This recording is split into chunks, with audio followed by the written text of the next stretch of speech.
నమస్కారం రచ్చ మీడియాకి స్వాగతం. హెడ్లైన్ చూద్దాం.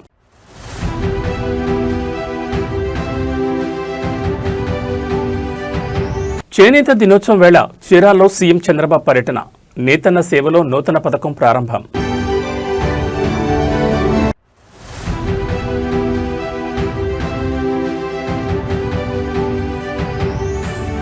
డోలి మోతల కష్టాల నుంచి గిరిజనులకు విముక్తి, డోలి రహిత ఆంధ్రప్రదేశ్ దిశగా కూటమి ప్రభుత్వం.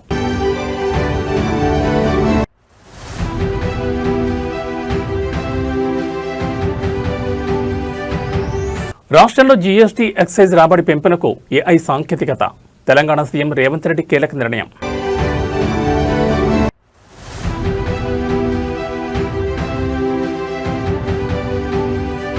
ఎఫ్సీఆర్ఏ నిబంధనల సమీక్షకు అంతర్జాతీయ విజ్ఞప్తి, ప్రధాని మోడీ అమిత్ షాలకు కేఏ పాల్, టీమ్ షీహి లేఖ. ఇక డీటెయిల్స్ చూస్తే 12వ జాతీయ చేనేత దినోత్సవాన్ని పురస్కరించుకుని బాపట్ల జిల్లా చీరాల నియోజకవర్గం కొత్తపేటలో ముఖ్యమంత్రి చంద్రబాబు నాయుడు పర్యటించారు. చేనేత కార్మికుల సంక్షేమ ధ్యేయంగా రూపొందించిన నేతన్న సేవలో నూతన పథకాన్ని ఈ సందర్భంగా సీఎం ఘనంగా ప్రారంభించారు. కొత్తపేట గ్రామంలోని ఓ చేనేత మగ్గం యూనిట్ను ముఖ్యమంత్రి ప్రత్యక్షంగా సందర్శించారు. యూనిట్ యజమాని బండారు బాలసుబ్రహ్మణ్యం సీఎంకు ఘన స్వాగతం పలగా మగ్గం వద్దకు వెళ్లిన చంద్రబాబు చేనేత కార్మికులతో నేరుగా మాట్లాడారు. కుప్పడం పట్టు చీరల విశిష్టత, తయారీ విధానం, సంప్రదాయ నేత వృత్తి నైపుణ్యంతో పాటు మార్కెట్ పరిస్థితులపై వారితో సుదీర్ఘంగా చర్చించారు. వన్ డిస్ట్రిక్ట్ వన్ ప్రొడక్ట్ విధానం ద్వారా చీరల కుప్పడం పట్టు చీరలకు అంతర్జాతీయ స్థాయిలో ప్రత్యేక గుర్తింపు లభించిందని, జీఐ ట్యాగ్ రావడంతో అమ్మకాలు ఏకంగా 30% వరకు పెరిగాయని చేనేత కుటుంబాలు సీఎం దృష్టికి తెచ్చాయి. అత్యుత్తమ వృత్తి నైపుణ్యానికి కేంద్ర ప్రభుత్వ అవార్డు కూడా దక్కడం పట్ల ముఖ్యమంత్రి చంద్రబాబు నాయుడు ఆనందం వ్యక్తం చేశారు.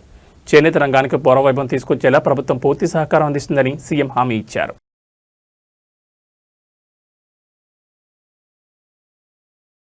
ఆంధ్రప్రదేశ్లోని గిరిజన గ్రామాలకు డోలి మోతల కష్టాల నుంచి విముక్తి కల్పించడమే లక్ష్యంగా కూటమి ప్రభుత్వం వేగంగా అడుగులు వేస్తోంది. ఉప ముఖ్యమంత్రి పంచాయతీరాజ్ మంత్రి పవన్ కళ్యాణ్ నిరంతర పర్యవేక్షణలో చేపట్టిన అడవితల్లి బాట ప్రాజెక్టులో స్పష్టమైన పురోగతి కనిపిస్తోంది.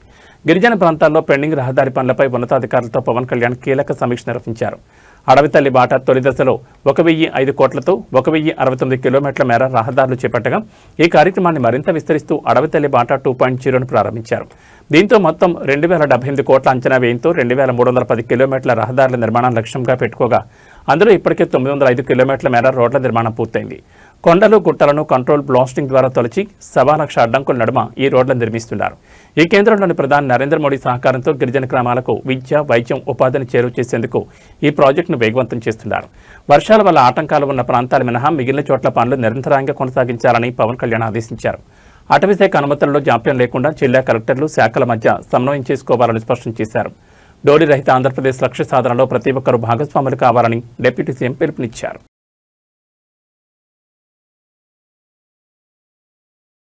తెలంగాణ రాష్ట్ర ఆర్థిక వ్యవస్థను మరింత పటిష్టం చేసేందుకు ముఖ్యమంత్రి రేవంత్ రెడ్డి కీలక నిర్ణయం తీసుకున్నారు.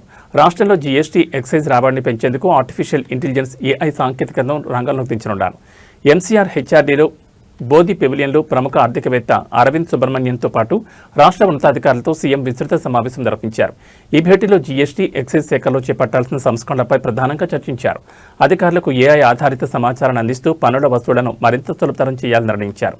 వ్యాపారులకు ఎలాంటి ఆటంకాలు కలగకుండా చూస్తూనే ఈజ్ ఆఫ్ డూయింగ్ బిజినెస్ దెబ్బతినకుండా టెక్నాలజీని సమర్థవంతంగా వినియోగించాలని అరవింద్ సుబ్రహ్మణ్యన్ను సీఎంకు సూచించారు. భవన నిర్మాణ సామగ్రి కొనుగోలులో జరిగే పన్ను లీకేజీలను అరికట్టేందుకు మున్సిపల్, రేరా, పంచాయతీరాజ్, విద్యుత్, ఆర్థిక, వాణిజ్య పనుల శాఖలను ఏఐ ద్వారా అనుసంధానించాలని సీఎం ఆదేశించారు. అనుమతుల దరఖాస్తు దశలోని నిర్మాణ సామగ్రి పన్ను అంచనాలను నమోదు చేయాలని, ఈ డేటాను మీ సేవ, ఆరోగ్యశ్రీ, సీఎంఆర్ఎఫ్ వివరాలతో సమీకృతం చేయాలని స్పష్టం చేశారు. సమావేశంలో ప్రభుత్వ ప్రధాన కార్యదర్శి శాంతికుమారి, సీఎం సలహాదారు రామకృష్ణారావు మరియు పలువురు ఉన్నతాధికారులు పాల్గొన్నారు.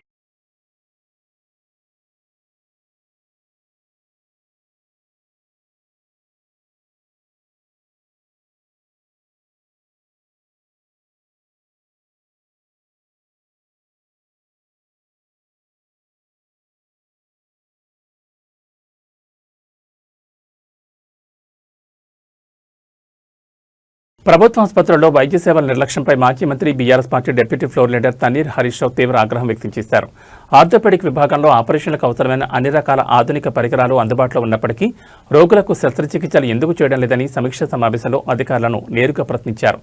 వైద్య ఆరోగ్య శాఖపై నిర్వహించిన సమీక్షలో మాట్లాడిన హరీష్ రావు ప్రభుత్వ ఆసుపత్రులకు వచ్చే పేద ప్రజలకు రూపాయి ఖర్చు లేకుండా మెరుగైన వైద్యం అందించడమే లక్ష్యంగా గత బీఆర్ఎస్ ప్రభుత్వ హయాంలో కోట్లాది రూపాయలతో ఆధునిక పరికరాలను సమకూర్చామని గుర్తు చేశారు. ఆర్థోపెడిక్ విభాగానికి అవసరమైన అన్ని సౌకర్యాలు కల్పించినప్పటికీ ఆపరేషన్లు నిర్వహించకపోవడం పట్ల తీవ్ర అభ్యంతరం వ్యక్తం చేశారు.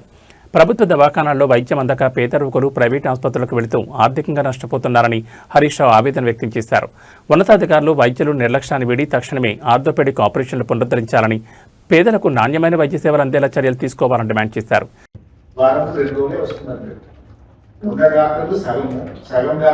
సగం మంది మాత్రమే హాస్పిటల్కి వస్తున్నారు. 3 రోజులు 2 రోజులు వస్తున్నారు, 3 రోజులు రావట్లేదు హైదరాబాద్ నుంచి. అది 10 o'clock వచ్చి 2 o'clock పోతున్నారు. మీరు ఇన్ని ఎక్విప్మెంట్స్ కొంతమంది పెట్టింది కొనుక్కోండి. ఆర్థోపెడిక్ డిపార్ట్మెంట్ లో ఎంతమంది డాక్టర్స్ ఉన్నారు? We'll explore of orthopaedics here please. ఏం పేరు డాక్టర్ గారు? Doctor Sudhir sir. నైట్ తీసుకోవద్దు, జనరల్ డిస్కషన్ మాట్లాడదాం. ఎంతమంది ఉన్నారు ఆర్థోపెడిక్ ఇప్పుడు మనకు? 6 ఫ్యాకల్టీ. 6 ఫ్యాకల్టీస్ అయితే 5 సార్. 5 6 ఉన్నాయి, 11 మంది. 4 పీసీస్. 11 4 15 మంది డాక్టర్లు ఒక ఆర్థోపెడిక్ విభాగంలో ఉన్నారు. ఇది ఏంటంటే ఆగస్టు. జూలైలో ఆర్థోపెడిక్ డిపార్ట్మెంట్ లో ఎన్ని సర్జరీస్ చేశారు? మైనర్ ఎన్ని, మేజర్ ఎన్ని, సిమెంట్ పట్టీలు ఎన్ని చేసిండ్రు, లాంగ్ బోన్ ఫ్రాక్చర్స్ ఎన్ని చేసిండ్రు? జనరల్ గానే డీటెయిల్స్ చెప్పకుండా జూలై నెలలో 81 మైనర్ ఎంత, మేజర్ ఎంత? 84 సారీ. ఓకే, 15 మంది డాక్టర్లు ఉంటారు. మీరంతా ప్రొఫెసర్లు, అసిస్టెంట్ ప్రొఫెసర్లు, టాప్ డాక్టర్స్. 84 సర్జరీలు చేస్తున్నారు అంటే ఎట్లా అర్థం చేసుకోవాలి? మీరు చేస్తే మీకు ఆరోగ్యశ్రీలో పైసలు వస్తాయి, మీరు చేస్తే పేషెంట్స్ కు ఫ్రీగా సర్వీస్ దొరుకుతుంది. పీజీ స్టూడెంట్ 4 ఉన్నారు, వాళ్ళు ఏం నేర్చుకోవాలి? రోజుకు మీకు సపరేట్ థియేటర్ కూడా పెట్టించిన orthopaedic. Theatre separate for you. భారత ప్రధాని నరేంద్ర మోడీతో జరిగిన భేటీ జాతీయ స్థాయిలో ఆసక్తికరంగా మారింది. ప్రధాని మోడీని కలిసి ఆయనతో పలు అంశాలపై సుదీర్ఘంగా చర్చించడం ఎంతో సంతృప్తిని, సంతోషాన్ని ఇచ్చిందని పేర్కొంటూ సోషల్ మీడియా వేదికగా వెల్లడించారు. ఈ ప్రత్యేక సమావేశానికి సంబంధించిన వివరాలు ప్రస్తుతం నెట్టింట వైరల్గా మారాయి. న్యూఢిల్లీలో ప్రధాని అధికారిక నివాసంలో ఈ భేటీ జరిగింది. ఈ సందర్భంగా ప్రధాని నరేంద్ర మోడీతో విస్తృతంగా, అర్థవంతంగా చర్చలు జరిపినట్టు తెలిపారు. ఇది నేను ఎప్పటికీ గుర్తుంచుకునే ఒక మధురమైన ఉదయమని అభివర్ణించారు. ప్రధాని తన విలువైన సమయాన్ని కేటాయించి అందించిన సలహాలు, సూచనలు మరియు మార్గదర్శకత్వానికి ప్రత్యేక ధన్యవాదాలు తెలిపారు. దేశ పురోగతి, పలు కీలక విషయాలపై ప్రధాని చూపిన చొరవ, ఆయన అందించిన దిశానిర్దేశం ఎంతో ప్రేరణనిచ్చాయని పేర్కొన్నారు. ప్రధాని మోడీతో దిగిన ఫోటోలు మరియు భేటీకి సంబంధించిన వివరాలను సామాజిక మాధ్యమాల్లో పంచుకోవడంతో అభిమానులు, నెటిజన్ల నుంచి పెద్ద ఎత్తున స్పందన వస్తోంది. ప్రధాని మోడీతో జరిగిన ఈ భేటీకి సంబంధించిన పూర్తి వివరాలు త్వరలోనే మరిన్ని వెలుగులోకి రానున్నాయి. భారతదేశంలో విదేశీ విరాళాల నియంత్రణ చట్టం అంటే FCRA సవరణ బిల్లుపై అంతర్జాతీయ స్థాయిలో చర్చ నడుస్తోంది. ఈ చట్టానికి సంబంధించిన నిబంధనలను పునర్వ్యవస్థీకరించాలని కోరుతూ ప్రజాశాంతి పార్టీ అధినేత డాక్టర్ కేఏ పాల్తో కలిసి అమెరికా సెనేటర్ టీమ్ షీహీ భారత ప్రభుత్వానికి కీలక విజ్ఞప్తి చేసినట్లు సమాచారం అందుతోంది. ప్రధాని నరేంద్ర మోడీ మరియు కేంద్ర హోంమంత్రి అమిత్ షాలకు పంపిన ఈ విజ్ఞప్తిలో FCRA సవరణ బిల్లులోని కొన్ని నిబంధనలను పునఃసమీక్షించాలని కోరారు. స్వచ్ఛంద సంస్థలు, సామాజిక సేవా విభాగాలు అంతర్జాతీయ విరాళాలు పొందేందుకు ఎదుర్కొంటున్న సాంకేతిక, చట్టపరమైన ఇబ్బందులను తొలగించేలా ఈ చట్టాన్ని సులభతరం చేయాలని అమెరికా సెనేటర్ టీం షీహీ అభిప్రాయపడినట్టు తెలుస్తోంది. ప్రపంచవ్యాప్తంగా పలు దేశాల్లో శాంతి, సామాజిక సేవా కార్యక్రమాలు నిర్వహిస్తున్న డాక్టర్ కేఏ పాల్ ఈ అంశాన్ని అమెరికా ప్రతినిధుల దృష్టికి తీసుకెళ్లారు. దీని ఆధారంగా స్పందించిన సెనేటర్ టీం షీహీ భారత ప్రభుత్వంతో సంప్రదింపులు జరిపి FCRA నిబంధనల్లో సడలింపునిచ్చేలా చూడాలని ప్రధాని హోంమంత్రిని కోరారు. ఈ విజ్ఞప్తిపై భారత కేంద్ర ప్రభుత్వం మరియు హోంశాఖ ఏ విధంగా స్పందిస్తుందనేది ఆసక్తికరంగా మారింది. Everybody, I'm here with Dr. Paul, who's an American legend. He's traveled all over the world, spreading not just the word of the Lord, but he's also been bringing people up out of poverty and helping spread common sense values all over the world. And right here in America, he's done so much good, not just for American values, but the American church. And he's also fighting for freedom, fighting for liberty all over the world. And it's an honor to have him here in my office. I know he has a great relationship with Speaker Johnson and our president. And right now it's so important that he's working to fight to protect our Christians all across the world, and especially right now in India, a country that's of vast geopolitical importance as we look at the 21st century and how important our relationship with China is going to be, how important our relationship with the rest of the world. But one of those most important countries, the most populous nation in the world right now is India. And we have hundreds of millions of Christians in India that look to Dr. Paul for leadership, and we hope that we can see them be protected, their missionaries be protected, their charities be protected. And it's great to have Dr. Paul here with me in DC right now. Senator, thank you very much. The details I've explained to you. My good friend Prime Minister Modi and Home Minister Amit Shah is introducing this FCRA amendment bill that I met a lot of support, including Mike Johnson and Republicans and Democrats.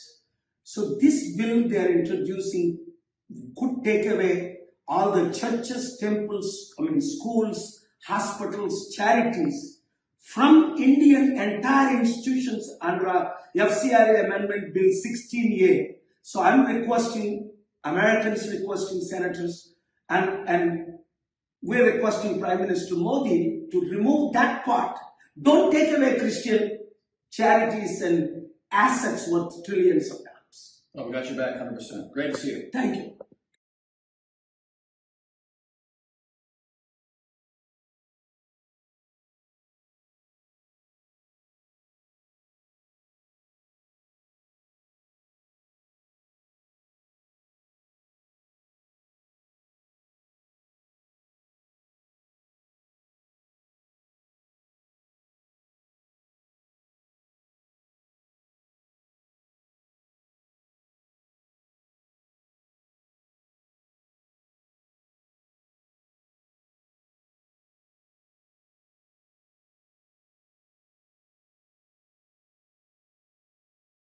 Kakinada జిల్లాలో తీవ్ర విషాదం మరియు ఉద్రిక్తత చోటు చేసుకుంది. Fee చెల్లించలేదనే కారణంతో college యాజమాన్యం తీవ్ర మానసిక ఒత్తిడి గురిచేయడంతో ఇంటర్మీడియట్ ప్రథమ సంవత్సరం చదువుతున్న అరవింద్ అనే 17 సంవత్సరాల విద్యార్థి ఆత్మహత్యకు పాల్పడ్డాడు. శ్రీ చైతన్య జూనియర్ కాలేజ్ నిర్వాహకుల వేధింపుల వల్లే తమ పిల్లాడు ప్రాణాలు తీసుకున్నాడని విద్యార్థి కుటుంబ సభ్యులు, స్థానికులు తీవ్ర ఆగ్రహం వ్యక్తం చేస్తున్నారు. కాకినాడలోని శ్రీ చైతన్య జూనియర్ కాలేజీలో అరవింద్ ఇంటర్మీడియట్ ఫస్ట్ ఇయర్ చదువుతున్నాడు. గత కొన్ని రోజులుగా బకాయి ఉన్న ఫీజు కట్టాలని కాలేజ్ యాజమాన్యం విద్యార్థిపై తీవ్ర ఒత్తిడి తెచ్చినట్టు తెలుస్తోంది. అందరి ముందు ఒత్తిడి చేయడంతో తీవ్ర మనస్తాపానికి గురైన అరవింద్ ఆత్మహత్య చేసుకున్నాడు. సమాచారం అందుకున్న విద్యార్థి బంధువులు, తోటి విద్యార్థులు కాలేజ్ వద్దకు భారీగా చేరుకుని ఆందోళన దిగారు. విద్యార్థి ఆత్మహత్య వార్తతో ఆగ్రహంతో రగిలిపోయిన విద్యార్థి బంధువులు, విద్యార్థి సంఘాల నాయకులు శ్రీ చైతన్య కాలేజీలకు దూసుకెళ్లారు. కాలేజీలోని ఫర్నిచర్ను ధ్వంసం చేయడంతో పాటు ప్రిన్సిపల్పై దాడికి యత్నించారు. దీంతో కాలేజ్ ప్రాంగణంలో తీవ్ర భయాందోళనలు, ఉద్రిక్తత నెలకొంది. సమాచారం అందుకున్న పోలీసులు సంఘటనా స్థలానికి చేరుకుని పరిస్థితిని అదుపులోకి తెచ్చేందుకు యత్నిస్తున్నారు. విద్యార్థి ఆత్మహత్యకు కారణమైన కాలేజ్ యాజమాన్యంపై కఠిన చర్యలు తీసుకోవాలని విద్యార్థి సంఘాలు డిమాండ్ చేస్తున్నాయి. కాకినాడ విద్యార్థి ఆత్మహత్య ఘటనపై పోలీసులు కేసు నమోదు చేసుకుని విచారణ జరుపుతున్నారు.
హైదరాబాద్ సరూర్ నగర్ స్టేడియం వద్ద తీవ్ర ఉద్రిక్త వాతావరణం నెలకొంది. హైదరాబాద్ పరిధిలో డ్రైవర్లు, అసిస్టెంట్ పోస్టుల భర్తీ కోసం నిర్వహిస్తున్న ఫిజికల్ ఈవెంట్స్ కు నిరుద్యోగులు భారీ సంఖ్యలో పోటెత్తారు. ఒకేసారి వేలాది మంది అభ్యర్థులు స్టేడియం వద్దకు చేరుకోవడంతో తీవ్ర తోపులాట చోటు చేసుకుంది. హైడ్రా విభాగంలో మొత్తం 150 ఖాళీల భర్తీకి సంబంధించి ప్రకటన వెలువడింది. ఇందులో 100 DRF అసిస్టెంట్ పోస్టులు, 50 హెవీ వెహికల్ డ్రైవర్ పోస్టులు ఉన్నాయి. ఆగస్టు 8, 9 తేదీల్లో ఉదయం 5 గంటల నుంచి సరూర్నగర్ స్టేడియంలో ఈవెంట్స్ ప్రారంభమవుతాయని అధికారుల ప్రకటనతో తెల్లవారక ముందే వేలాది మంది అభ్యర్థులు స్టేడియం ప్రాంగణానికి చేరుకున్నారు. ఈ ఎంపికల్లో క్వాలిఫై కావడానికి కఠినమైన శారీరక ప్రమాణాలు నిర్ణయించారు. 170 సెకన్లలో 800 మీటర్ల రన్నింగ్, 15 సెకన్లలో 100 మీటర్ల పరుగు, 4 మీటర్ల లాంగ్ జంప్తో పాటు 7.2 కేజీల షార్ట్ పుట్ను 6 మీటర్లు విసిరాల్సి ఉంది. ఈ కఠిన నిబంధనల మధ్య ఈవెంట్లలో పాల్గొనేందుకు అభ్యర్థులు ఒకేసారి లోపలికి వెళ్లేందుకు యత్నించడంతో గేట్ల వద్ద తోపులాట జరిగింది. పరిస్థితిని అదుపు చేసేందుకు అధికారులు, భద్రతా సిబ్బంది చర్యలు చేపట్టారు.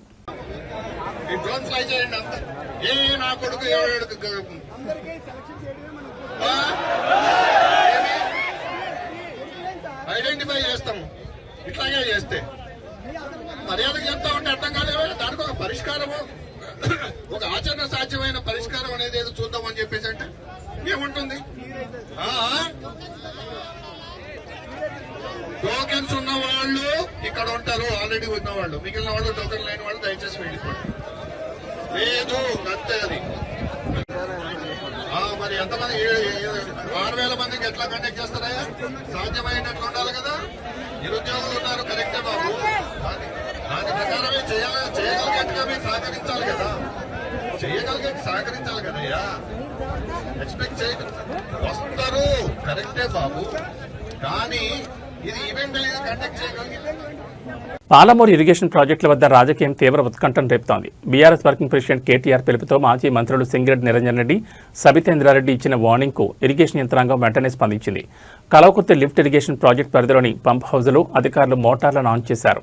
కృష్ణా నదిలో భారీగా వరద నీరు వస్తున్నప్పటికీ వారం రోజులుగా కలవకుర్తి, పాలమూరు, రంగారెడ్డి ప్రాజెక్టుల పంపులను ఆన్ చేయలేదని బీఆర్ఎస్ నేతలు తీవ్ర ఆగ్రహం వ్యక్తం చేశారు. ఆగస్టు 11 లోపల పంపులు ఆన్ చేయకపోతే నార్లాపూర్ పంప్ హౌజ్ను ముట్టడిస్తామని హెచ్చరించారు. ఈ అల్టిమేటం వెలువడిన గంటల వ్యవధిలోనే అధికారులు ఎల్లూరు, జొన్నల బొగుడ, గుడిపల్లి పంప్ హౌజుల్లో మోటార్లను స్టార్ట్ చేసి నీటిని విడుదల చేశారు. ఇదే రీతిలో Palamuru, Rangareddy lift irrigation project పంపులను కూడా తక్షణమే ఆన్ చేయాలని బీఆర్ఎస్ నేతలు డిమాండ్ చేస్తున్నారు. ప్రతిపక్షం హెచ్చరిస్తే తప్ప ప్రభుత్వం కదలడం లేదని, రాష్ట్రంలో పాలన నడుపుతున్నది కాంగ్రెస్దా లేక బీఆర్ఎస్దా అని స్థానిక రైతులు, ప్రజలు ఆశ్చర్యం వ్యక్తం చేస్తున్నారు. తాగునీటి విషయంలో ప్రభుత్వం నిర్లక్ష్యం వేయాలని రైతాంగం కోరుతోంది.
హైదరాబాద్ అంతటా ఆషాఢ శ్రావణ బోనాల వేడుకలు ఎంతో భక్తి శ్రద్ధలతో ఘనంగా కొనసాగుతున్నాయి. ఈ పవిత్ర మహోత్సవాల సందర్భంగా నటి, నిర్మాత నిహారిక కొణిదెల పాతబస్తీ మీర్ ఆలం మండిలోని ప్రముఖ శ్రీ మహంకాళేశ్వర ఆలయాన్ని సందర్శించారు. అమ్మవారికి అత్యంత వైభవంగా బంగారు బోనాన్ని సమర్పించి ప్రత్యేక పూజలు నిర్వహించారు. ఆలయ ప్రాంగణానికి చేరుకున్న నిహారిక కొణిదెలకు వేద పండితులు, అర్చకులు పూర్ణకుంభంతో ఘన స్వాగతం పలికారు. వేద మంత్రోచ్చారణల మధ్య అమ్మవారి దివ్య దర్శనం చేసుకున్న ఆమెకు ఆలయ అధికారులు శాలువాతో సత్కరించి తీర్థప్రసాదాలు అందజేశారు.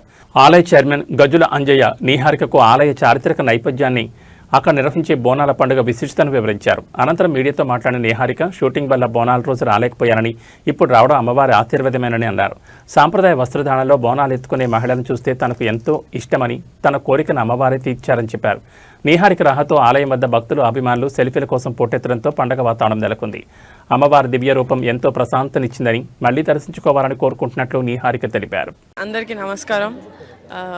ఇక్కడ సండే బోనాలు ఉంది, కానీ ముందే ఆ రోజు షూటింగ్ ఉండడం వల్ల ఈరోజు కాలమండి దగ్గర మహాకాళేశ్వర్ అమ్మవారి టెంపుల్కి రావడం జరిగింది. అది నేను ఇందాక వీళ్ళతోనే చెప్తున్నాను దట్ ఇక్కడే హైదరాబాద్లోనే పుట్టి పెరిగాను, కానీ ఎప్పుడూ నాకు చాలా అందంగా కనిపిస్తుంటుంది. ఆడవాళ్ళందరూ బోనాలు ఎత్తుకొని అందరూ మహాలక్ష్మిలాగా రెడీ అయ్యి వెళ్తుంటారు బోనాల టైంలో. నేను జస్ట్ 3-4 డేస్ బ్యాకే ఎవరితోనో చెప్తున్నా, నేను ఇక్కడే కదా పుట్టి పెరిగాను, నన్ను కూడా ఎవరైనా చెప్పచ్చు కదా, తీసుకెళ్ళచ్చు కదా అని.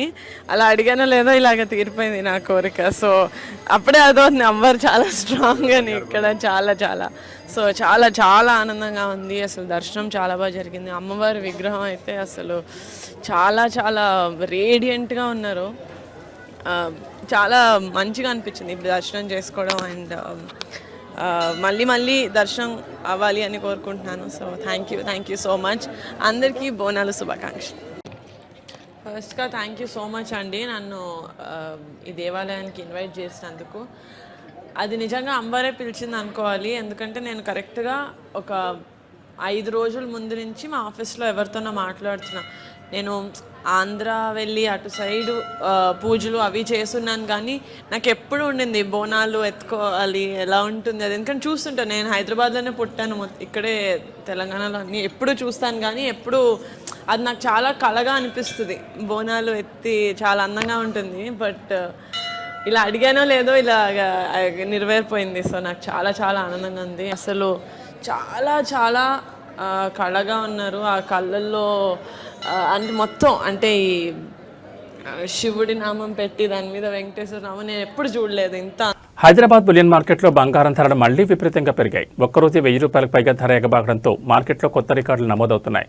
నేటి బంగారం, వెండి ధరల పూర్తి వివరాలు చూస్తే హైదరాబాద్ బులియన్ మార్కెట్లో 24 క్యారెట్ల 10 గ్రాముల ప్యూర్ గోల్డ్ రేటు ఏకంగా 1090 రూపాయలు పెరిగి ప్రస్తుతం 152,350కి చేరింది. ఇక ఆభరణాల తయారీకి ఉపయోగించి 22 క్యారెట్ల 10 గ్రాముల బంగారం ధర 1000 రూపాయల ఎగబాకి 139,650 పలుకుతోంది. కొనుగోలుదారులు ఈ భారీ ధరల పెంపును గమనించాలని నిపుణులు సూచిస్తున్నారు. మరోవైపు వెండి ధరలు కూడా గరిష్ట స్థాయిలోనే కొనసాగుతున్నాయి. ఇవాళ కేజీ వెండి రేటు 2,49,900 వద్ద స్థిరంగా ఉంది. తెలుగు రాష్ట్రాల్లో వర్షాలు దంచుకొడుతున్నాయి. తెలంగాణ, ఆంధ్రప్రదేశ్లోని పలు జిల్లాల్లో నిన్న అర్ధరాత్రి నుంచి నాన్ స్టాప్గా భారీ వర్షాలు కురుస్తున్నాయి.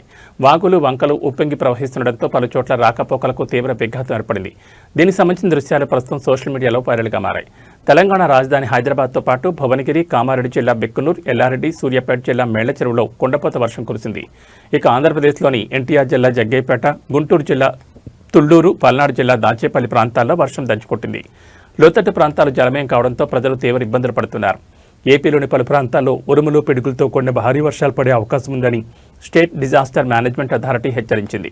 మరోవైపు తెలంగాణలోని కరీంనగర్, సిద్దిపేట, మహబూబాబాద్, భద్రాద్రి కొత్తగూడెం జిల్లాలకు వాతావరణ శాఖ ఎల్లో అలర్ట్ జారీ చేసింది.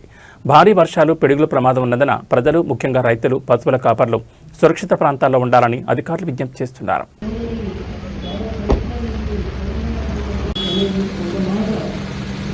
Thank